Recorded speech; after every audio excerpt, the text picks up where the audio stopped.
Selamat pagi, salam sejahtera bagi kita semua. Yang saya hormati, Bapak Nur Irwansyah MPD, selaku dosen mata kuliah membaca, dan teman-teman semua yang saya sayangi.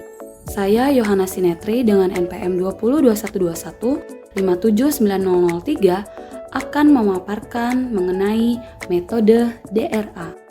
Tujuan metode DRA yang pertama, memberi guru format dasar dalam pembelajaran yang sistematis. Yang kedua, meningkatkan rekognisi dan pemahaman siswa.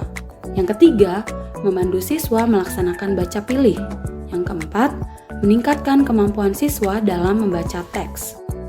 Apa itu metode DRA? DRA merupakan Directed Reading Activity, yaitu metode pembelajaran terstruktur yang digunakan oleh guru untuk meningkatkan pemahaman siswa dalam hal membaca melalui kegiatan baca pilih. Metode DRA dirancang oleh Bates.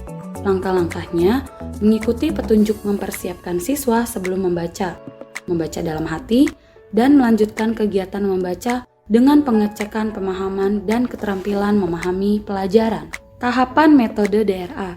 Yang pertama prabaca, yang kedua membaca, dan yang ketiga pasca membaca. Tahap prabaca. Tahap pertama yaitu persiapan. Tujuannya adalah agar siswa memiliki persiapan sebelum membaca. Kegiatan-kegiatan yang dapat dilakukan diantaranya mengembangkan latar belakang konsep atau membangkitkan skemata. Yang kedua, membangkitkan minat siswa. Yang ketiga, memperkenalkan beberapa kosakata baru. Yang keempat, menetapkan tujuan membaca. Berikutnya, tahap membaca. Tahap kedua yaitu membaca dalam hati. Kegiatan-kegiatan yang dapat dilakukan diantaranya yang pertama, siswa membaca cepat guna menemukan jawaban atas pertanyaan guru pada tahap prabaca. Yang kedua, guru memerhatikan perilaku siswa saat membaca. Tahap ketiga yaitu mengecek pemahaman dan diskusi. Siswa menjawab pertanyaan guru. Siswa berdiskusi dengan temannya untuk mengerjakan tugas yang diberikan guru. Tahap keempat yaitu membaca nyaring. Siswa membacakan jawaban-jawaban dari pertanyaan yang ditulis dengan suara yang nyaring. Berikutnya, tahap pasca baca. Tahap kelima yaitu tindak lanjut. Tujuannya agar siswa semakin memahami wacana yang telah dibacanya, serta memperkaya pemahaman konsep isi bacaan. Kegiatan-kegiatan yang dapat dilakukan diantaranya, yang pertama, guru membahas perilaku membaca siswa yang kurang baik.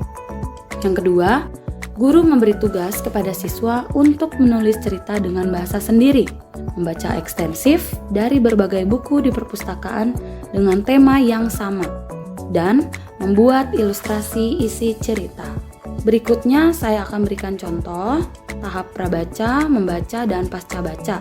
Berikutnya saya akan memberikan contoh dari masing-masing tahap, dan kegiatan ini sudah saya lakukan di kelas saat saya mengajar.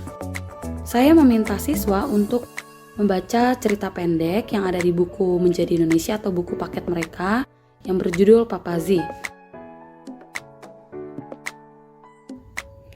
Pada tahap prabaca, saya memotivasi siswa dengan memberikan pengetahuan awal sebelum ke tahapan membaca cerpen Papazi, yaitu dengan memberikan kata kunci penghargaan yang menjadi ide atau topik dari bacaan yang akan dibaca. Guru memberikan salah satu contoh penulis buku atau novel yang terkenal, yaitu J.K. Rowling. Di tahap prabaca ini, diharapkan siswa juga dapat memahami arti kata penghargaan dan juga dapat mengetahui siapa itu J.K. Rowling. Ya mungkin sebagian besar mereka juga telah mengetahui siapa itu J.K. Rowling. Tahap membaca. Saya mengajak siswa untuk memahami cerpen yang berjudul Papazi. Nah, berikut ini adalah isi cerpennya.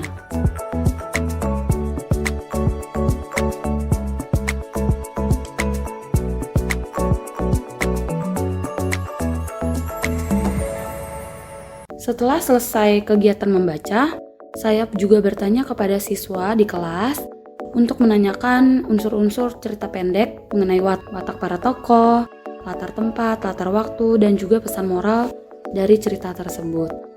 Kemudian, saya juga meminta siswa untuk mengulas cerita. Dan latihan ini juga ada di dalam buku Menjadi Indonesia. Jadi mereka bisa mengerjakan langsung di buku Menjadi Indonesia. Ulasan cerpen tersebut terdiri dari judul cerita, siapa penulis cerita, ide besar cerita tersebut, tokoh-tokoh dalam cerita, bagian paling menarik, tokoh yang paling mereka sukai, tokoh yang paling tidak disukai, dan mereka juga menjelaskan alasannya, dan terakhir mengapa mereka menyukai cerita tersebut. Setelah itu tahap pasca baca. Dalam tahap pasca baca, saya menugaskan kepada siswa saya untuk membuat cerita Papazi dengan kata-kata sendiri dan dengan bahasa Indonesia yang baik dan benar. Dan diharapkan siswa dapat mengerjakan dengan baik dan menulis dengan rapi. Kesimpulan dari metode DRA yaitu pembelajaran dengan metode DRA dapat meningkatkan kemampuan membaca pemahaman siswa.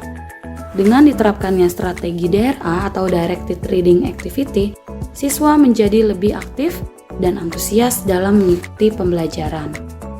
Demikian pemaparan yang dapat saya sampaikan. Kurang lebihnya saya ucapkan mohon maaf. Terima kasih.